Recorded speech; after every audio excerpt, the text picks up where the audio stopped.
이병구 TV 오신 여러분 환영합니다. 저는 스포츠조선 유동현, 루키더 바스켓 이동환입니다. 네, 10월 첫 주 KBL 로엠팩트 1부 한번 시작을 해보도록 하겠습니다. 자, 이제 추석입니다. 네, 드디어 네. 우리 한국 고유의 명절, 네, 추석이 왔네요. 까치 이거 설날이고, 이거 설날이고. 추석은 그런 노래가 없죠. 맞아요. 저희는 이제 추석 전에 이렇게 네. 같이 군산에서 네. 동침은 아니고 같이 이제 지내면서, 그쵸? 저 이거 기자가, 죄송합니다. 말을 동침이라니. 같이 이렇게 군산에서 머물면서 컵대회도 저희 취재도 하고, 그렇죠. 저희 이류농구 시청자분들을 위해서 저희가 정말 머나먼 서해 지역까지 갔다 왔습니다. 머나 멀지는 않았어요. 금방 금방 요즘 2시간이면 가더라고요. 도로가 잘 닦여 있어가지고 역시 좋은 나라입니다. 네, 그렇습니다. 그래서 저희가 이제 제작진에게 거대를 했죠. 자, 추석이다. 우리가 특집을 못할 망정 이거 분량은 늘려야 된다. 그럼요. 오늘 좀 세게 하겠다. 오늘 그냥 시간 관계상 없이 그냥 쭉 가겠다. 추석이니까 귀성할 때 이렇게 들으시면 좋잖아요. 그렇죠. 귀성길이 요즘에 한 6시간 걸린다고 하더라고요. 그렇죠. 한 번 가는데 제가 대구 6시간 걸렸습니다. 저희 집 본가 가는데 그때를 심심하지 않게 꽉꽉 채워드려야지 6시간. 요즘엔 KTX로 가면 한 2시간 반. 그럼 그렇죠.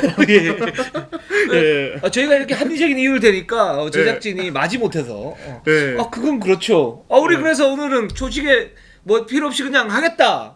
분량이 많다. 이렇게 얘기를 하니까 알겠다 그러더라고요.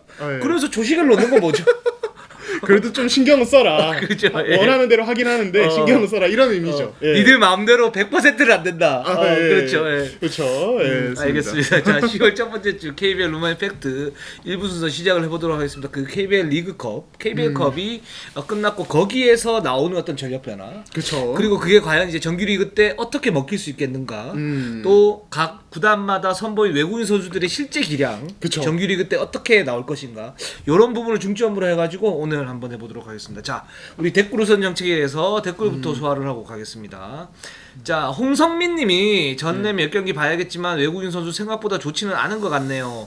전랜 구단 매각 관련 이슈 있으면 알려주시면 감사하겠습니다. 그랬는데 전랜의 외국인 선수는 저희가 전랜 코너에서 타임에서 하도록 하고, 전랜 구단 매각 관련 이슈에 대해서는 지금 이제 일단은 현재 진행형이고요. 그리고 제가 알고 있는 거로는 첫 번째는 전자랜드가 KBL 쪽에 모든 걸 다 맡겼다.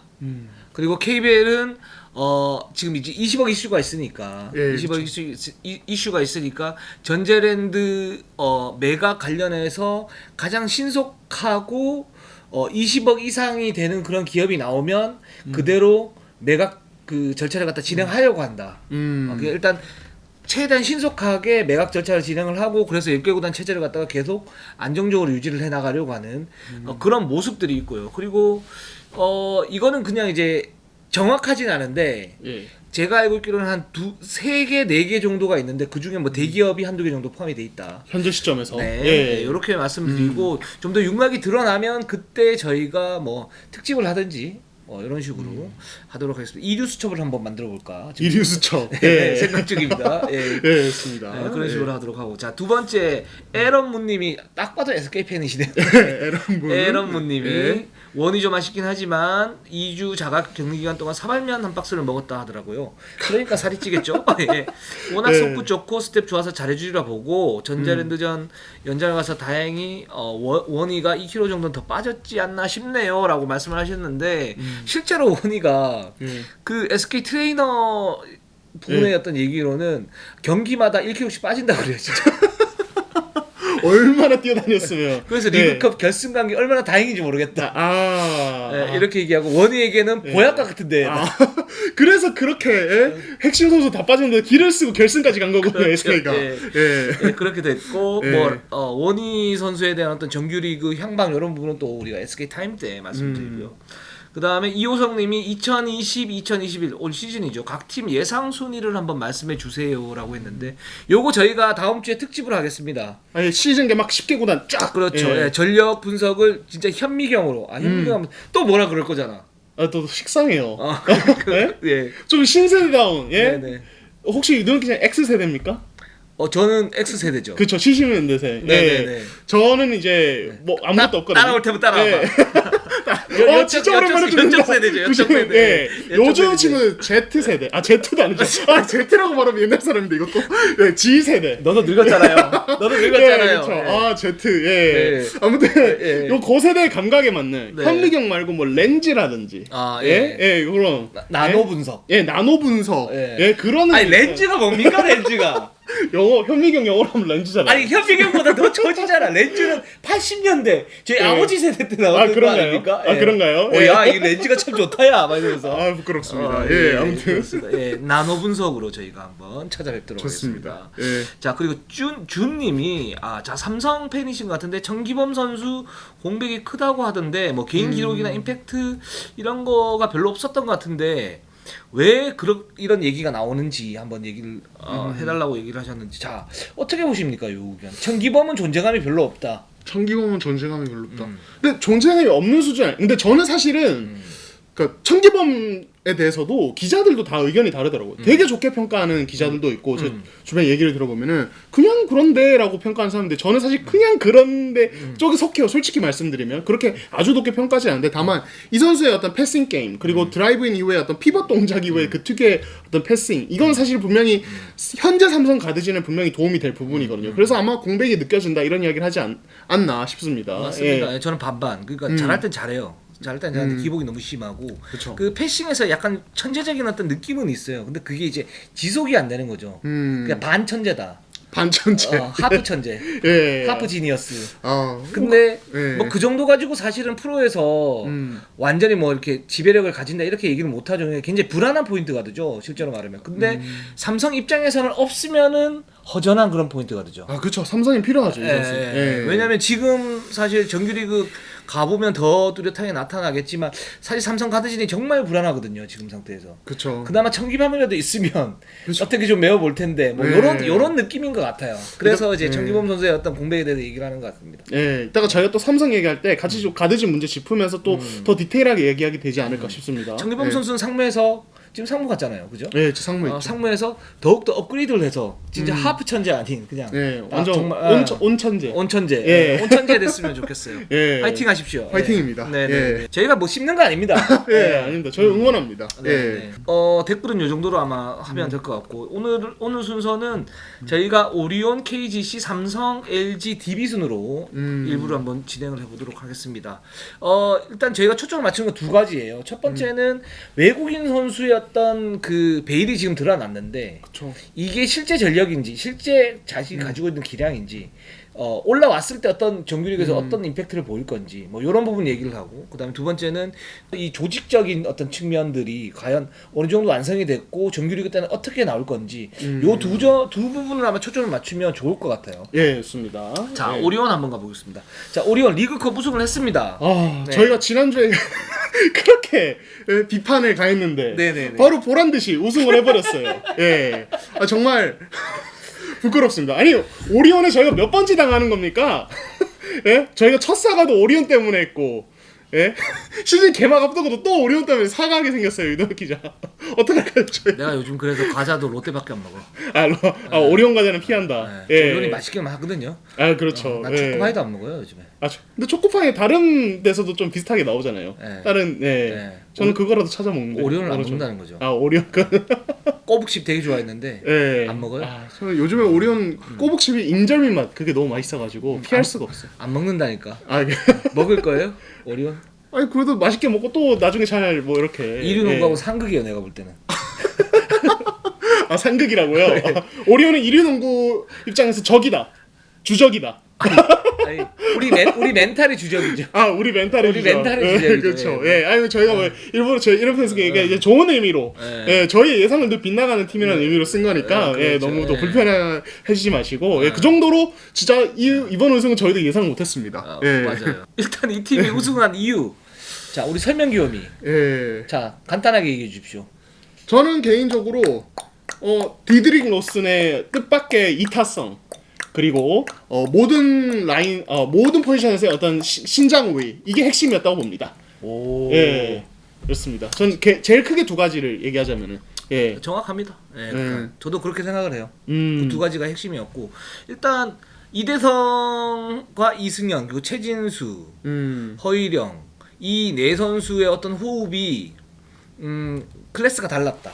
저는 이렇게 생각을 하고. 근데 그게 이제 상대적인 거죠. 그러니까 이대성을 막을 수 있는 가드가 이번 경기에서는 이번 대회에서는 허훈 정도밖에 없었고 뭐 이승현은 거의 무적이었었고요. 그렇죠. 그러니까 이제 국내 선수들 포지션별로 4개 포지션이 기본적으로 우위에 있는 상태니까 오리온이 굉장히 좀 쉽게 경기를 풀 수 있었던 거고.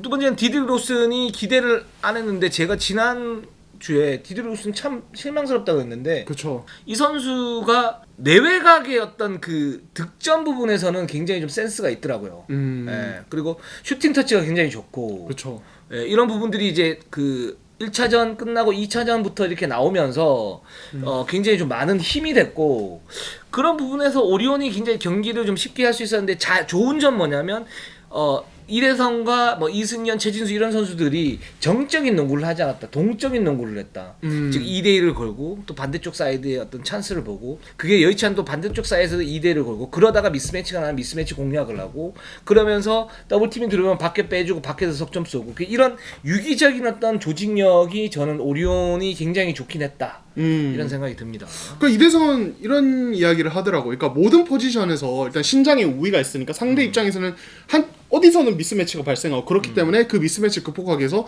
뭐 트랩도 많이 걸고 이렇게 움직이니까 오히려 공격하는 입장에서 자기들이 입맛에 골라서 공격을 할 수 있다는 거예요. 그러니까 오리온은 이제 실제 이번 대회 경기 내용들을 보면은 뭐 이대성만 미스매치 공략하는 게 아니라 상황 보고 최진수 쪽에 미스매치 공략을 하기도 하고, 이대성 쪽에 공략을 하기도 하고, 아니면 한 번씩 뭐 로스니 뭐야 공략을 한번 해보기도 하고. 그러니까 이런 식으로 진짜 선택지가 되게 다양했다는 점, 이게 가장 핵심적인 포인트가 아닌가 싶고. 그리고 이제 역시 아무래도 이대성 효과를 저는 이야기해야 된다고 보는데, 그렇습니다. 이번 오리온에 대해서. 그러니까 사실 KBL에서는 이 어떤 강력한 볼핸들러 죽이기 수비로 역시 블리츠 수비, 그리고 현장에서 감독님이 햇짓백이라고 많이 부르는 햇짓 그렇죠. 리커버리 수비, 이걸 굉장히 많이 활용을 하고, 사실은 저는 지난 시즌에 허훈이 리그 최고의 MVP급 선수가 된 데에는 이런 햇짓백 그리고 이런 블리츠 수비에 대해서 사실은 거의 뭐 완벽하게 대처하면서 이제 상대팀들이 알고도 못 막는 선수가 됐기 때문이라고 저는 개인적으로 생각을 하거든요. 네네. 근데 이대성이 이번 대회에서 사실 거기에 가까운 모습을 보여줬어요. 이게 뭐냐면 이대성이 앞선에서 볼을 핸들해야 돼, 상대가 오케이 이대성 강력한 볼핸들러, 우리 이대성을 죽여야 된다. 예, 이런 생각으로 2대1을 하면은 막 트랩도 엄청 많이 들어오고 막 계속 스크리너 수비수도 압박을 하는데, 이대성이 190cm의 어떤 장신인데다가 그 압박을 굉장히 잘 견뎌내는 어떤 경험, 이런 것들이 쌓여 있다 보니까 굉장히 거기서 뭐 턴오버가 나온다든지 뭐 말도 안 되는 어떤 뻑뻑한 패스가 나온다든지 이런 식의 상황이 거의 없었어요. 그리고 이제 아까 유동 기자가 말씀한 대로 그런 동적인 움직임, 그러니까 그런 상황에서 다른 선수들의 움직임이 굉장히 좋았고, 그러니까 저는 또 로슨과의 궁합도 굉장히 좋았다고 보는 게, 그러니까 이대성이 밖에서 볼 핸들링 하면 상대가 압박을 넣으면 그 미드레인지 공간이 굉장히 넓게 비는데, 그때마다 로슨이 중간에서 받아서 마무리한다든지, 아니면 이승현이 나와서 받은 다음에 로포스트에서 뭐 컷하는 로스를 봐준다든지 이런 식의 어떤, 그러니까 이대성이 3점이 강한 선수는 아니지만은 그 강력한 볼핸들러라는 이유 때문에 엄청나게 스페이싱에 큰 효과를 주는 부분이 저는 있었다고 봐요. 그리고 이게 정규 시즌에서도 만약에 이어진다면은 저는 오리온이 굉장히 공격에서는 진짜 편하게 갈 수 있는 부분이 있다라는 생각이 들더라고요. 그 이동환 기자의 지금 이런 설명들, 설명들 그 세부적이지만 약간 장황했던 이 설명들은 저는 다 맞다고 봐요. 다 맞다고 동의를 해요. 근데 문제는 이제 정규리그 딱 들어갔을 때, 과연 정규리그 들어갔을 때 그럼 이런 오리온의 화법, 그러니까 이런 팀 시스템이 과연 통할 것인가? 그리고 지금 사실 리그컵은 4강 KCC가 조직력이 무너지면서 사실은 스스로 좀 무너지는 그런 면이 있고요. 그렇죠. 그죠? 맞아요. 있고, 그 다음에 SK는 객관적 전력 자체가 좀 약했어요. 잘 싸우긴 했지만. 그렇죠. 그렇기 때문에 이제 오리온이 이제 좋은 경기력을 가지고 무너뜨린 게임인데, 과연 이게 정규리그 때, 그러니까 핵심들이 다 돌아오고 1순위 외국인 선수가 다 돌아왔을 때도 과연 오리온이 어떤 부분이 통하고 어떤 부분이 통하지 않는가, 이 부분에 대해서 좀 얘기를 갖다 했으면 좋겠는데, 이동환 기자가 볼 때는 어떤 부분은 통하고 어떤 부분은 좀 약점이 될 수 있다라고 생각이 드세요? 통할 부분과 통하지 않을 부분. 그렇죠. 일단 통할 부분. 요런 게 중요한 거 아닙니까? 그렇죠. 그 수준 높은 이런 청취자 그렇죠. 여러분들은.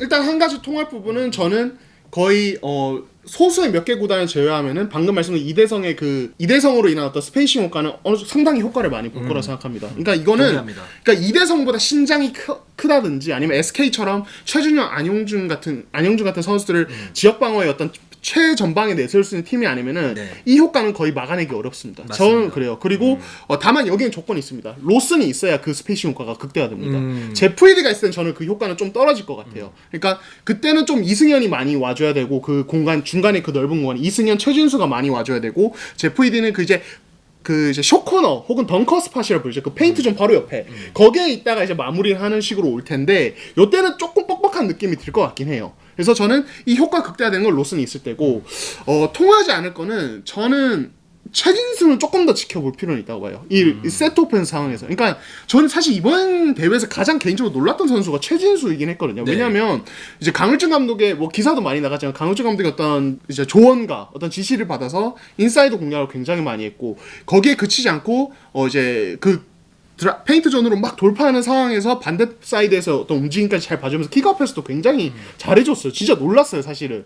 이때까지 최진수의 커리어에서 본 적이 없는 거였는데 이거에 대해서 상대팀이 이제 분명히 컵대회 통해서 다 확인을 했기 때문에 네. 예를 들어 최진수가 뭐 그런 미드레인지에서 1대1을 하려고 할 때 트랩도 많이 올 거고 그리고 최진수가 그렇게 돌파를 할 때 이제 뭐 예를 들어서 도움 수비를 좀 줄인다든지 반대로 이런 식의 어떤 과정들을 분명히 가져올 거라서 저는 요건 좀 지켜봐야 된다. 저는 그런 생각이 좀 들더라고요. 네. 최진수 선수는 기본적으로 체지방을 좀 많이 뺐어요. 한 8%대 원래 한 10%대면 굉장히 좋다라고 얘기를 그렇죠. 하는데 지금 한 8%대 요 정도 된다고 그러더라고요. 그만큼 이제 관리 잘한 거죠. 그리고 근육량은 늘었고 근육량은 좀 많이 늘었고 그렇기 때문에 이제 몸 상태가 지금 굉장히 좋은 그런 상태라고 얘기를 할 수가 있고 대부분 동일하고 근데 저는 이제 거기에서 통할 수 있는 거 그러니까 확실히 이대성과 이승현의 2대2는 되게 위력적이다라는 생각이 들어요. 그러니까 이승현이 스크린을 정확하게 해주고 스크린을 정확하게 해주니까 거기에서 이대성이 뭐 상대 어떤 해지라든가 또는 블리츠라든가 그냥 블리츠는 그거죠, 그죠?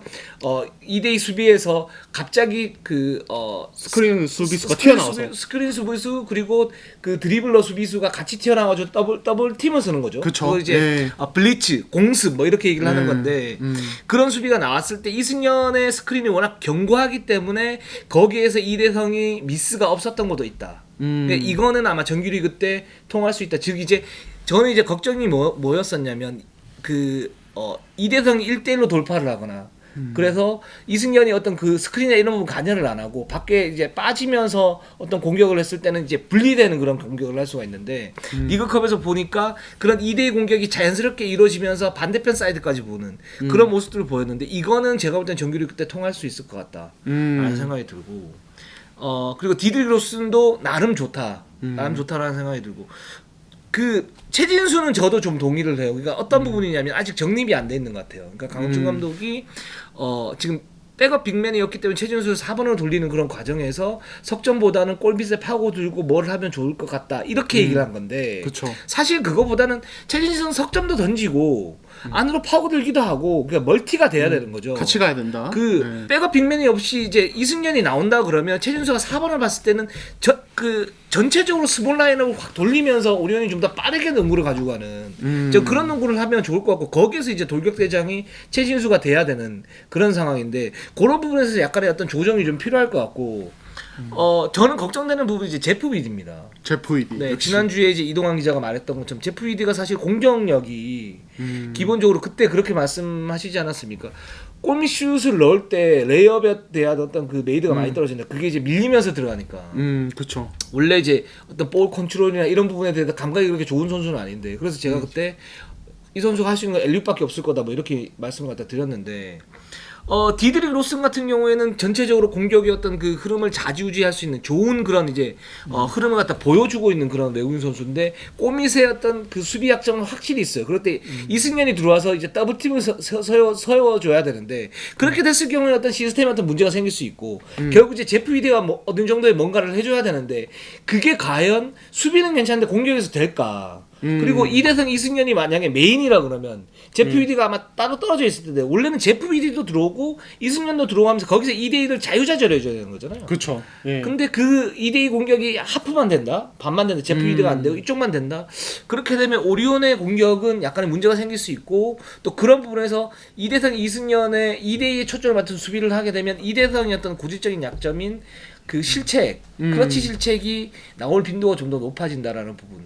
그 부분하고 저는 전체적으로 걱정되는 거는 백업이 약한데 이대성, 이승현이 아마 많이 뛰게 되면 부상 위험도 있을 수 있겠다. 그렇죠. 이런 생각이 들어요. 그러니까 뭐 허일영, 최진수, 이대성, 이승현 4명이 있을 때 오리온은 이제 4강 후보 또는 이제 정상까지 볼 수 있는데 이 네 선수 중 한 명만 빠지면 타격이 좀 많이 크겠다 이런 생각이 좀 들었습니다. 예, 그러니까 그걸 위해서라도 오리온에다 제프 위디가 들어와서, 그러니까 안정적으로 로슨과 시간 나눠 먹게 하는 게 굉장히 중요하고 그렇죠. 더불어서 사실 이제 그 백업 자원에서 뭐 이제 한호빈, 김강선 사실 둘 다 뭐 상황에 따라서 그날 강훈준 감독의 어떤 플랜에 따라서 주전 투입도 가능한 선수들. 그러니까 가드진에서는 그 두 명이 어떤 이제 자기 역할을 해줘서 전반적으로는 최소 이렇게 8명은 기본적으로 가줘야 오리온이 그런 이제 백업 문제 계속 지적이 됐던 그 문제를 해결하면서 체력 문제도 좀 최소한 할 수 있지 않을까 뭐 이런 생각도 듭니다. 예. 두 번째 팁을 한번 가보도록 할게요. 예. 아 저희가 너무 방심했나 봐요. 벌써 20분이 넘었어요. 빨리 해야 돼요. 자 KGC 자 일단 리그컵에서 좀 어떻게 보셨습니까? KGC. 자 외국인 선수 얼클락과 라타비우스 윌리엄스. 근데 사실 검증이 안 됐죠. 예. 그러니까 좀 지켜봐야 된다는 생각이 들어요. 그러니까 얼클락 같은 경우는 그러니까 저희가 지난주에 또 극찬을 했는데 오히려 또 이번 컵대회 조금 더 치르면서는 좀 단점도 좀 보였죠. 이제 그 중에 가장 대표적인 것 하나가 댓글에도 좀 그런 이야기가 있던데, 그러니까 이 점퍼를 무기로 삼으다 보니까 그게 안 들어갔을 때의 어떤 문제점, 굉장히 공격이 단조로워진다는 점, 그래서 뭐 파생되는 어떤 옵션을 기대할 수 없다는 이 문제가 있어요. 사실은. 근데 그거는 이거는 좀 확인을 해봐야 되는데 제가 볼 때는 이건 김승희 감독 말이 맞을 것 같아요. 뭐냐면 저도 이제 그 문제 때문에 얼클락이 사실은 돌파가 굉장히 좋은 선수인데 이 부분보다는 이제 미드 점퍼나 석점슛에 어떤 의존을 하더라.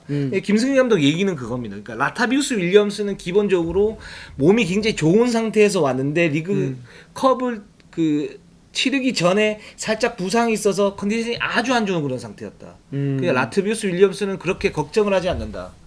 그러니까 올릴 수 있다 정규리그 때. 자 얼클락 같은 경우에도 몸 상태가 아직 정확하지 않아서 뭐 한두 번 정도는 이렇게 그 돌파를 시키는데 이제 그거보다는 부상에 대한 위험도 때문에 석점 에어리언 아니 미드레인지에서 그냥 외곽 슛을 쏘면서 슛값을 그냥 올려라 요렇게 주문을 했다고 그래요. 이번 컵대회에서. 네 이번 컵대회에서.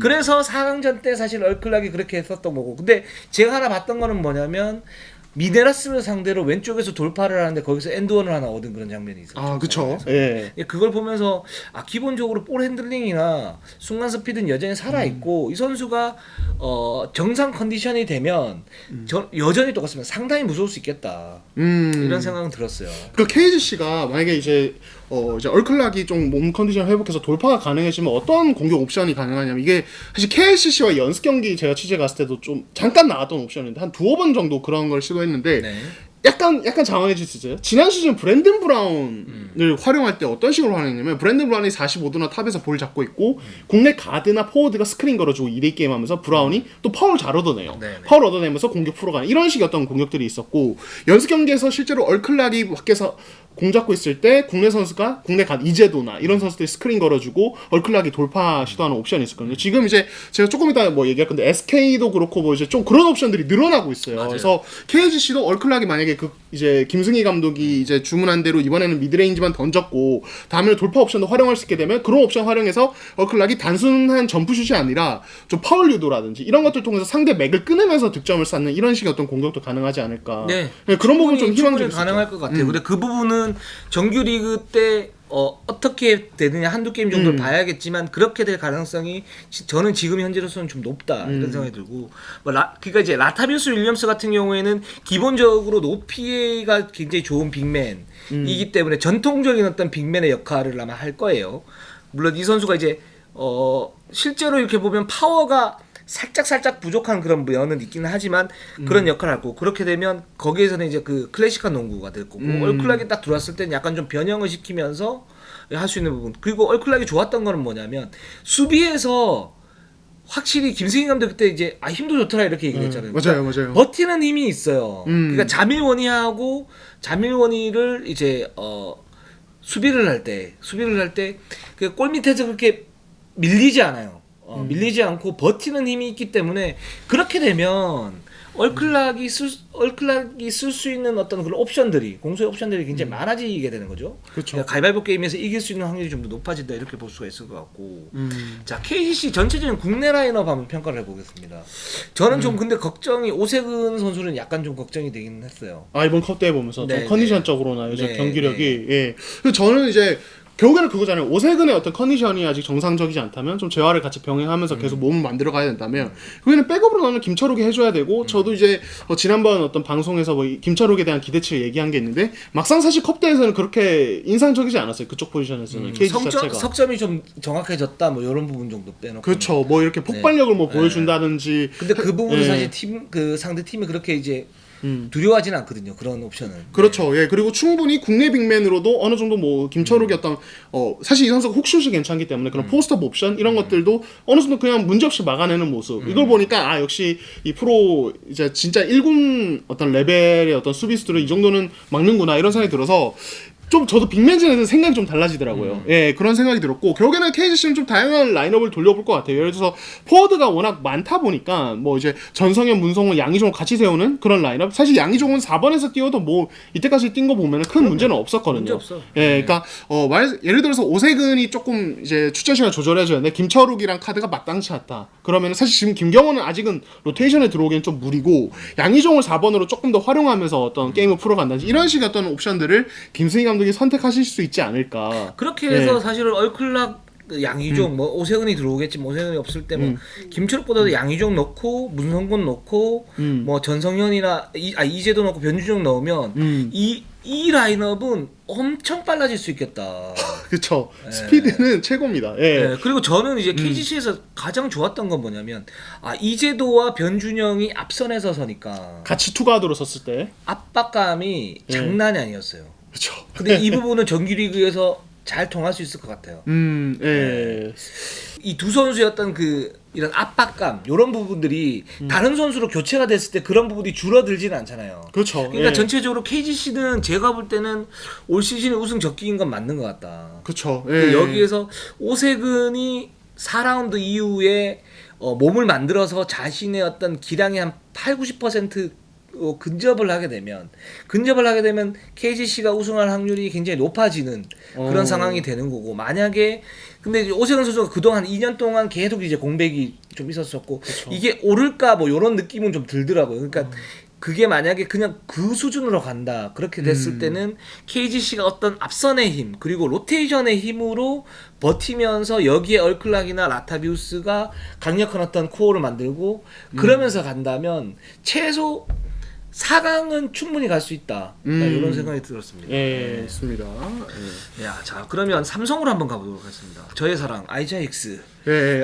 이동욱 기자가 아이자익스 첫 경기를 보시다가 저한테 갑자기 카톡을 보내셨습니다.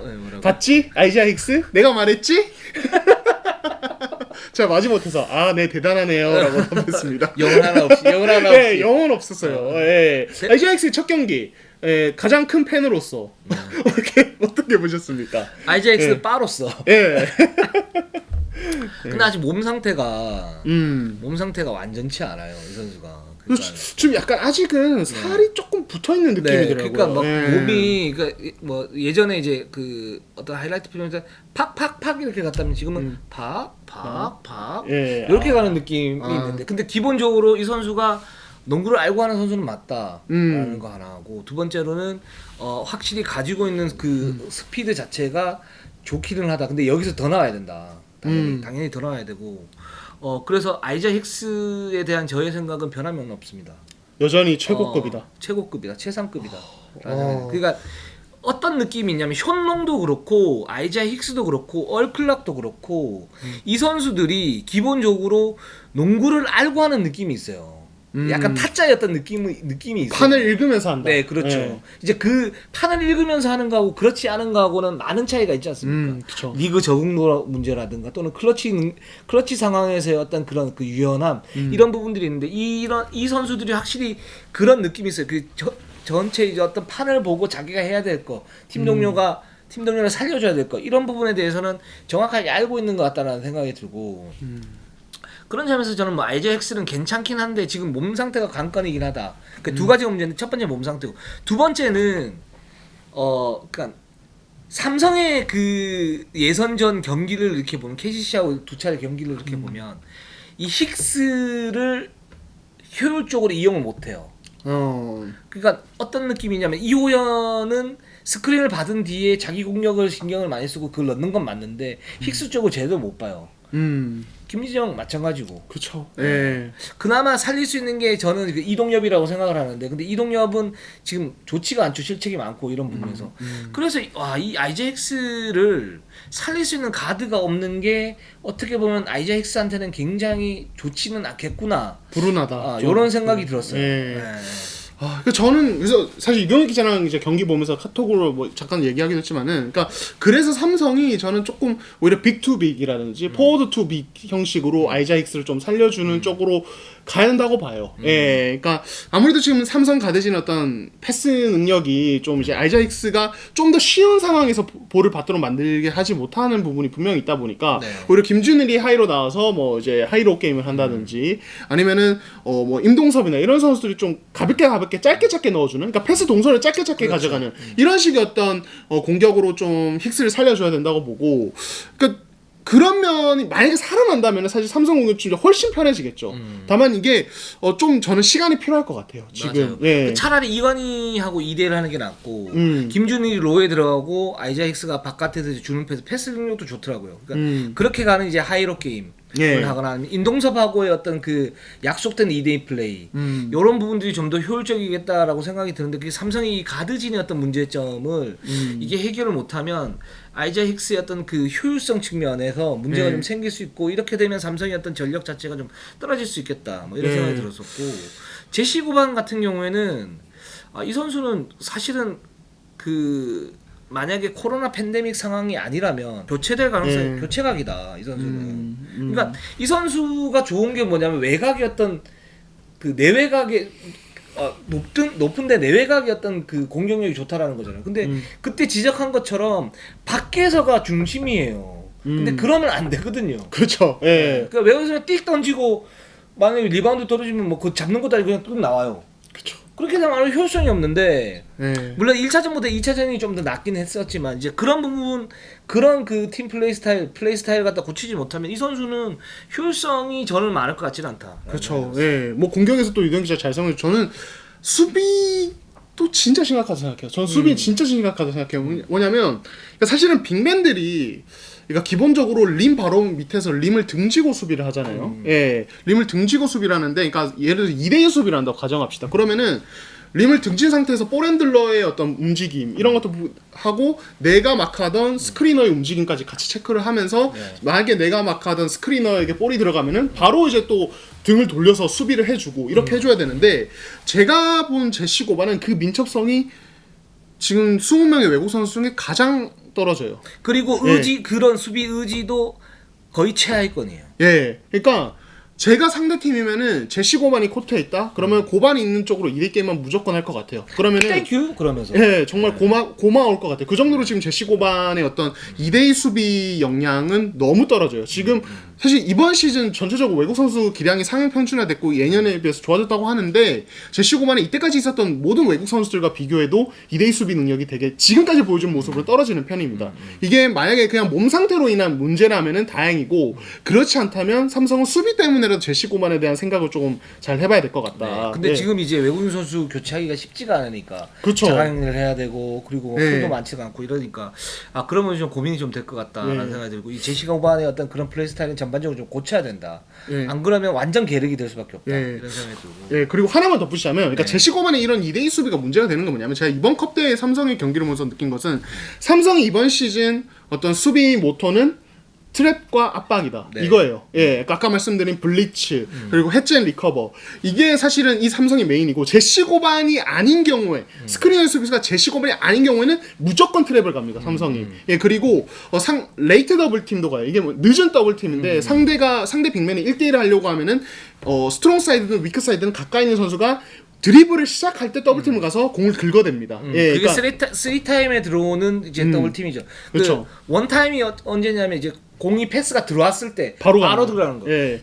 그 투타임이 어떤 부분이냐면 잡고 드리블을 칠 때. 그렇죠. 그리고 3타임에 드리블 치고 난 다음에 방향 전환할 때 들어가는 그쵸. 건데. 예. 그렇게 되는 그러니까 삼성이 그런 식으로 이제 지금 적극적으로 뺏는 수비도 어느 정도 하면서 트랩 수비를 굉장히 적극적으로 해서 김준일이든 임동섭이든 뭐 그리고 기동성 좋은 아이자익스든 그런 식으로 적극적으로 압박을 나가는데 좋은 방향이죠. 그건. 예. 제 시고만 있을 때는 이게 전혀 안 돼요. 그러니까요. 예. 그러니까 삼성의 어떤 기본적인 이번 시즌 가져가야 될 수비 모토가 좀 무너지는 부분이 있고 그리고 여기서 그냥 연결선상에서 제가 설명을 드리자면 삼성은 이런 수비를 왜 쓰는 걸까? 삼성의 가장 큰 장점, 포워드 라인의 어떤 사이즈거든요. 그래서 장민국, 김준일, 임동섭 그리고 배수용까지 있는데 이 포워드 진의 어떤 사이즈를 최대한 활용할 수 있는 이 수비법이라는 생각이 들고 저는 이건 되게 이상민 감독이 좋은 어떤 선택이라는 생각이 들어요. 개인적으로 봤을 때는. 저는 그 부분도 있고 두 번째는 뭐가 있냐면 저는 이게 더 중요하다고 보는데 삼성의 느슨한 분위기를 타파할 수 있는 그 삼성이 사실은 이제 활동력이나 이런 부분이 처지는 팀은 아닌데 경기마다 기복이 있잖아요. 아 그렇죠. 그거를 이제 극복하기 위해서 그런 기복을 줄이기 위해서는 이런 시스템을 만들어놔야 기본적으로 활발하게 움직여야 되고 그게 이제 공수에서 어떤 연결고리가 되는 그런 모습들이 있기 때문에 플레이 에너지 자체를 좀 끌어올리는 거죠. 그렇죠. 그런 플레이. 삼성은 그게 문제였었잖아요, 사실은. 그렇죠. 그러니까 농구를 잘하지 못하는데 기적 농구를 해. 이 팀은. 그렇죠. 정신력이 안 좋다라는 얘기를 들어요. 조직력이 모래알 같아. 여기서도 힉스를 칭찬. 힉스는 귀족이다. 아니죠. 귀족 외국인. 이거는 내가 다른 서민 외국인들과 다르다. 아니. 이렇게까지 또 여기서 또 힉스를 은근 끌어올리시네. 아니. 이런 그런 기적 농구를 좋은 의미가 아니에요? 기적 농구 나쁜 거죠. 기적 농구를 한다는 거는. 그러니까. 어떤 건지 알겠어요. 아니 잠깐 맥락을 파악 못 하고 있는 거야 지금. 일부러 한 거예요. 일부러. 그래요. 그러니까 삼성이 좀 이제 그러니까 사실 성적이 최근에 조금 하위권에 매운 경우가 많았는데 그럼에도 불구하고 뭐 이렇게 다른 팀처럼 적극적인 활동량, 진짜 빡센 어떤 농구가 아니라 좀 이제 조금 느슨한 분위기가 그렇죠. 있다. 이걸 지적하시는 거예요. 한 15년 전 SK를 부르는 듯한 그런 느낌이었어요. 느낌이. 갑자기 SK를. 그때 모리아 조직력이었거든. SK가. 예. 맞습니다. 근데 아이자 힉스가 그걸 타파할 수 있는 강력한 카드다. 저는 이렇게 생각이 들고. 그리고 삼성이 만약에 힉스를 활용할 수 있는 어떤 그런 시스템을 정확하게 만들면 예를 들어서 어떤 가드와의 2대2가 원활하게 되거나 또는 그 클러치 상황에서 그냥 비워주면 돼요. 다 위크 사이드로 빠지고 아이자 힉스가 그래서 공간 만들어주고 1대1 하면 되거든요. 그럼 이제 클러치 상황은 그렇게 왜 웃어요? 힉스에 신뢰가 너무 붙어서 해보라니까. 잘하긴 하더라고요. 그러면 이제 사실 김준일이나 임동석도 지금 뭐 컨디션 괜찮고 이관희도 만만한 선수 아니니까 그렇게 되면 삼성이 뭔가 반등할 수 있는 그런 모습들이 나올 수 있겠다 라는 생각이 듭니다. 좋습니다. 다음 한번 가보겠습니다. 자 LG 한번 가보도록 할게요. 자 캐디 라렌 좋았습니다. 그러니까 제가 듣기로는 이 선수가 이제 다른 선수 뭐 살찐 선수들 몇 명 있었잖아요. 근데 이 선수는 좀 체중이 오히려 좀 줄어 있었대요. 자가 경기 끝내고 이제 팀에 합류하니까 그래서 사실 션농과의 어떤 맞대결에서도 생각보다 몸싸움에서 그렇게 우위를 못 가져가는 그런 모습이 있었는데 결과적으로는 사실은 역시 라렌은 라렌이다. 그렇죠. 클래스가 진짜 높구나 이런 거를 좀 생각이 들게 했습니다. 예. 그리고 LG의 공격농구. 자 어떻게 보시면 이게 정규리 컵 대회 때 기사를 되게 세게 쓰지 않았어요? 이만큼 막 썼던 것 같은데. 그쵸. 예, 이동혁 기자가 별로 안 좋아하는 장황한 기사. 예, 그렇게 쓰긴 했는데. 나 보다가 그렇지. 에이. 맞는 얘기 하는데. 예.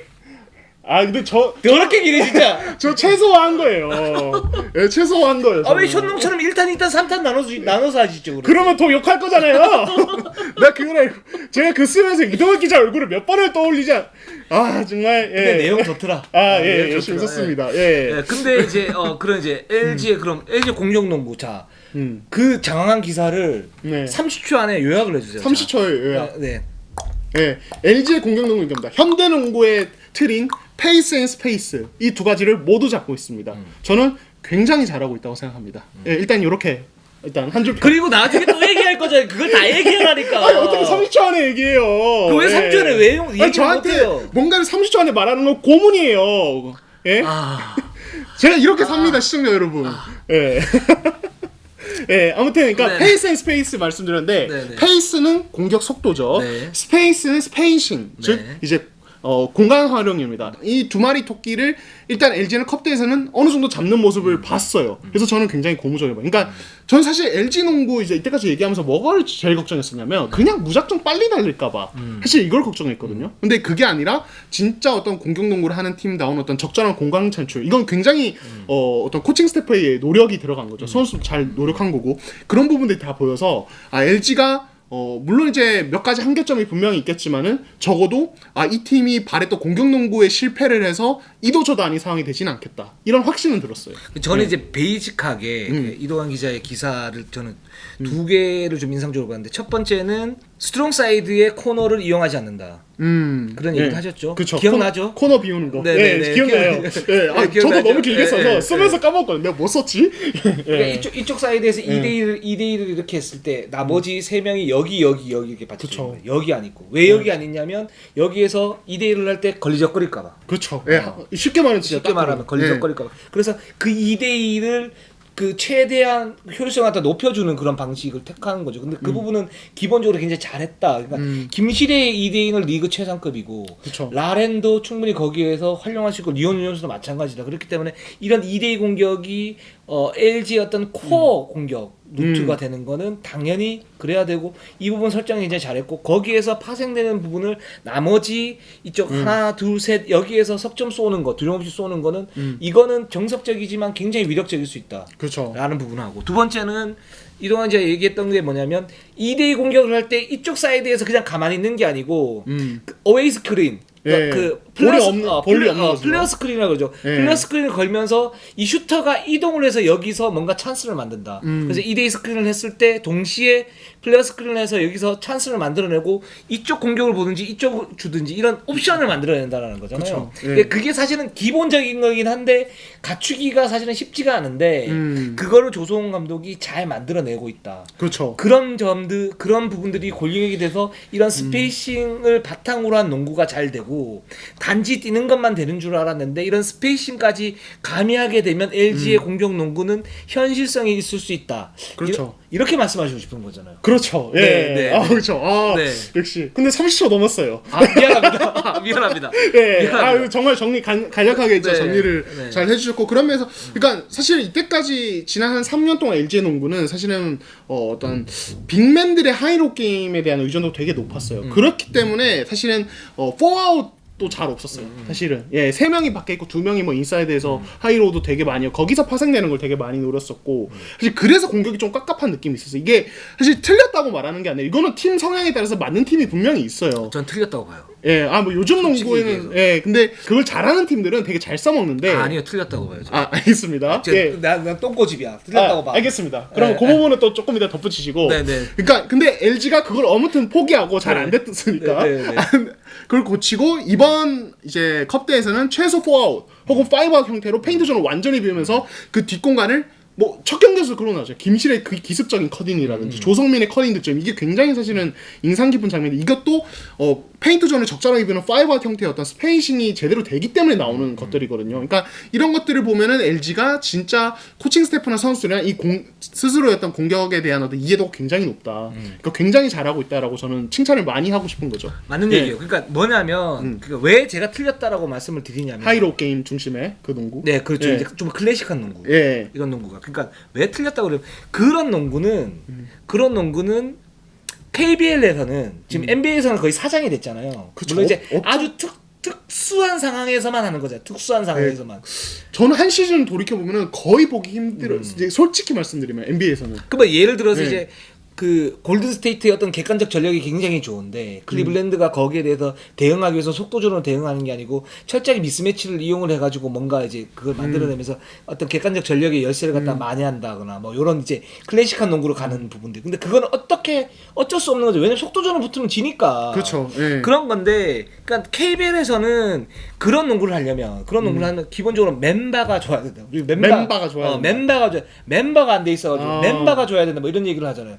그럼 멤버가 갖춰져 있어야 돼요, 기본적으로. 그러니까 선수의 기본 역량에 좀 의존할 수밖에 없는. 그렇죠. 근데 최근에 2-3년간의 KBL의 경향을 보면 그런 멤버가 갖춰 있는 팀들도 그런 클래식한 농구를 하다 망하는 경우가 무지하게 많습니다. 거기에 트랜지션을 적절하게 가미를 하고 포스트 공격 보다는 2대2 공격을 하면서 포스트 공격은 짧게 이렇게 임팩트만 팍팍 주는 간결하고 힘있게. 네, 그걸 이제 조화시켰을 때 전력의 극대화가 나타나거든요. 근데 LG는 그런 팀도 아니었어. 그쵸. 근데 그런 농구를 해요. 예. 그죠? 그러니까 전력이 약한 팀인데 그런 농구를 해요. 그러니까 폭망하지. 그래서 틀렸다라고 말씀을 드리는 거고 지금 상태에서 LG가 지금 할 수 있는 건 뭐냐면 LG는 지금 뭐 김종수 나갔고 뭐 이렇게 있지만 기본적으로 이제 12명의 선수가 다 뛸 수 있는 그런 상황이고 김시래라는 아주 유니크한 가드가 있고 여기에 뭐 조성민도 제 역할을 할 수가 있고 그런 점에서 감독이 공격으로 그 초점을 딱 잡았는데 말씀하신 것처럼 스페이싱과 그 속도를 같이 겸비하는 그런 농구를 한다. 이게 제가 볼 때는 LG가 객관적 전력을 극대화할 수 있는 유일한 방법이라고 생각해요. 너무 잘하고 있다. 예. 그리고 저는 이 생각 들어요. 사실 LG의 이번 비시즌 이슈는 선수들이 주눅들지 않게 하는 거, 자신감을 가지게 하는 건데, 그러니까 이게 그냥 그것만 개별적으로 놓고 보면은 아니 뭐 그냥 너무 뻔한 이야기일 수 있잖아요. 선수들이 자신감을 높여야 된다.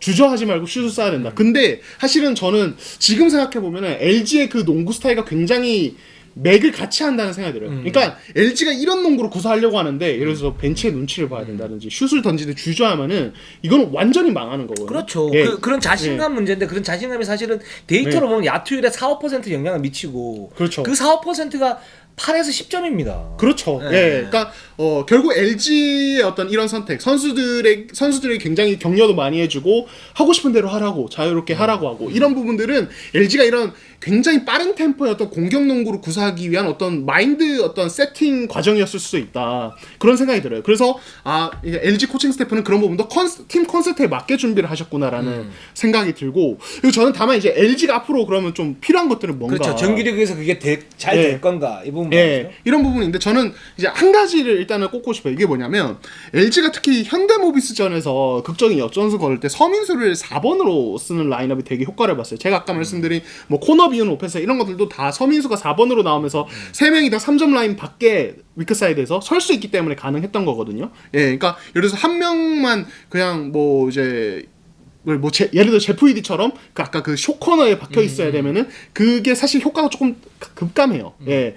그러니까 결국에 섬에서 4번일 때 그게 효과를 봤는데, 그러니까 저는 그래서 두 번째 경기 LG KGC 경기 때 그걸 되게 눈여겨봤어요. 주지훈이 나올 때, 그러니까 LG의 이 공격적인 스페이싱 농구가 투빅맨 라인업을 쓸 때는 이게 과연 효과를 볼 수 있을까? 이게 되게 저는 키포인트라고 봐요. 그러니까 서민수를 늘 4번으로 쓸 수는 없어요, LG는. 그리고 원래 LG는 서민수를 3번으로 이제 안착시키려고 이번 BC에 노력을 했기 때문에 LG가 시즌 내내 이 공격적인 색깔을 잘 유지하려면 주지훈 혹은 뭐 박정현 이런 선수가 나오는 투 빅맨 라인업에서도 적절한 스페이싱과 스피드가 유지돼야 된다. 근데 제가 KGC와의 경기를 봤을 때 주지훈은 괜찮아 보였어요. 실제로 유동훈 기자가 그때 좀 전해주기도 했는데 저는 주지훈에서 좀 가능성을 봤거든요. 그래서 그 부분은 좀 지켜볼 필요가 있다는 생각이 들긴 하더라고요. 네, 예. 그렇습니다. 그러니까 LG가 지금 정규리그 때 어떤 성적을 거둘지는 모르겠어요. 그러니까 올 시즌 이제 외국인 선수가 상향 평준화된 부분이 있어서 만약에 그렇지 않으면 저는 이제 LG가 상당히 다크호스가 될 수 있다라고 생각을 했을 텐데 이게 상향 평준화가 외국인 선수 수준이 상향 평준화가 돼 버리면 기본적으로 거기에 맞는 국내 선수 진이 짜여져 버리면 이게 이길 수 없는 그런 부분들이 생기거든요. 그런데 LG는 제가 볼 때는 그냥 여기 배수의 진 딱 치고 우리는 이거밖에 안 돼. 그냥 가야 돼요. 딴 수가 없어. 예, 여기는. 그쵸. 네. 예. 그냥 가요. 성훈이 형. 그냥 달리는. 그러니까. 지금 조성원 감독 부르신 거예요? 네네. 그 형도 딴 데 갈 데 없어 이제. 아이고 그런 또 업계 얘기를 굳이 여기서까지. 그러니까 아무튼 이제 배수의 진을 친 조성원 감독님 날개를 피시고 송골매처럼 날아오시길. 그 형이 똥꼬집이에요. 그 감독님이. 고집이 좀 있으시네. 네, 장난 아니에요. 딱 간다 그럼 그냥 가버려. 약간 불독 스타일이에요. 불독 스타일이다. 네. 좀 기다려보죠. 네, 알겠습니다. 자, 그다음 마지막으로 DB 한번 가보도록 하겠습니다. 저희 지금 이제 4개 팀인데 50분이 지났어요. 추석 특집 아닙니까? 얘기를 했잖아요 우리가 제작진. 나 근데 진짜 이렇게 될 줄은. 제작진 얘기를 했잖아. 네, 좋습니다. 제작진 웃고 있는데 웃는 게 아니야. 제작진 여러분, 저는 좀 죄책감이 있어요. 이분은 아니죠. 저는 조금 미안해요. 그러지 마요, 진짜. 나는 살아야죠. 내 편이야, 저쪽 편이야. 네. 그래도 저는 영원히 이건 기자의 편이긴 한데. 간제비, 진짜. 자, 아무튼. 자, DB 한번 가보도록 하겠습니다. 자, 이제 타이릭 존슨이 못 나왔고, 저스틴 녹스가 나왔는데, 저스틴 녹스의 실제 기량. 근데 저는 사실은 뭐 그러니까 엄청 인상 깊진 않았어요. 다만 이제 제가 그 기존에 유튜브나 이런 영상들을 통해서 봤을 때보다는 좀 슈터치가 생각보다 상당히 좋아 보였어요. 그래서 이제 이상문 감독님이 이런 얘기를 하셨거든요. 미드레인지나 이런 쪽에서 슈팅력으로 좀 어느 정도 활용이 가능하다. 이거는 좀 확실히 확인이 됐어요. 그래서 이 선수가 있을 때 어떤 하이로 게임에 이런 것도 좀 DB가 자유롭게 할 수 있겠구나. 딱 이 정도? 그리고 몸이 좋다 보니까 인사이드 수비나 이런 버텨내는 것 과 리바운드 박스아웃 이 문제는 뭐 걱정 안 해도 되겠구나. 딱 요 정도까지는 어느 정도 확인됐습니다. 굉장히 빠르게 얘기하시네. 예. 사실 말할 게 많지 않아요. 저스틴 녹스. 근데 말은 많이 해야겠고 막. 예, 그렇죠. 힘들어요. 예. 저는 뭐 한 두 단어로 정리하면 슛이 좋은 평범한 빅맨, 무색무취. 이렇게 말씀을 드리겠습니다. 제작진 여러분, 저는 딱 이렇게만 얘기를 해요. 네. 10초 만에 끝내네요. 근데 사실 저스틴 녹스는 좀 더 봐야겠지만 그 이상 그 이하의 어떤 특징은 저는 발견을 못했어요. KBL컵 대회에서. 그러니까 견실하다, 골 밑에서 어느 정도는 버틸 수 있는데 그렇게 견실하다라는 부분 못 봤고, 골밑 공격이 위력적이다 그런 부분 못 봤고, 트랜지션 뭐 그냥 평범한 수준. 슛이 조금 좋긴 하다. 그래서 그 미드레인지에서 어떤 오픈 찬스가 났을 때 꼬박꼬박 넣어줄 수 있는 그런 가능성은 있다. 요 부분 좀 활용하겠구나 말씀하셨던 것처럼. 그 정도. 그리고 타이릭 존스는 대학 졸업하고 난 다음에 첫 그거 아닙니까? 네, 첫 프로 경험이죠. 네. 네. 그래서 상당히 좀 뭐 살짝 불안하긴 한데 이 선수는 좀 봐야겠죠. 아무래도 운동 능력 좋은 우리가 찰스 로드. 근데 그거보단 좀 급이 높다. 뭐 이렇게 말씀을 갖다 드렸는데 좀 더 보면 좋을 것 같고요. 예. 자, 그다음에 지금 DB 나카무라 다이치, 허웅 그 두경민은 못 나왔습니다. 두경민은 부상 때문에 못 나왔고. 그렇죠. 예. 자, 허웅과 나카무라 다이치 어떻게 보셨습니까? 일단 저는 김정규. 아무래도 타이치에게 눈이 많이 가더라고요. 그러니까 진짜 너무 궁금했는데 이 선수에 대해서. 그러니까 연습 경기를 못 봤어요, 한 번도. 저 이번 컵 대회 처음 봤는데 저는 사실은 종합적으로 한마디만 할게요. 시즌 시작됐을 때 두경민 허웅과의 궁합이 굉장히 기대가 됩니다. 저는 되게 긍정적으로 봤어요. 왜요? 왜? 예, 저는 사실 그렇습니다. 왜요? 유대하 기자는 좀 어떻게 보셨어요? 저는 먼저 얘기를 해요. 왜? 내가 저랑 생각이 너무 다를까봐 조마조마한 거예요. 뭐 조마조마할 게 뭐 있어? 우리 계획장 떼고 방송하는 건데 그냥 아니면 안 된다. 이러면 되지. 그렇죠. 사실 뭐 저희는 다르면 다르다고 그냥 얘기하는 방송이니까. 그럼 그냥 저 먼저 얘기할게요. 제가 좀 얘기를 하고 말씀드릴게요. 좋습니다. 일단 허웅은 좀 많이 올라갔다. 허웅은 괜찮을 것 같다. 그러니까 스텝백도 뭐 자유자재로 쏘고 하는 거 보니까 허웅이 기본적으로 오프 더 볼 움직임이 상당히 좋은 그런 선수이고 또 뭐 2대2도 이제 주도적으로 할 수 있는 그런 선수이기 때문에 허웅 지금 괜찮고요. 나카무라 다이치는 확실히 일본 국대 뽑히면 했다라는 생각은 들어요. 그러니까 뭐냐면 제가 뭐 신입 지금 이제 대학 신입보다는 조금 더 나은 수준 이렇게 얘기했는데 그보다 훨씬 더 나은 수준이다.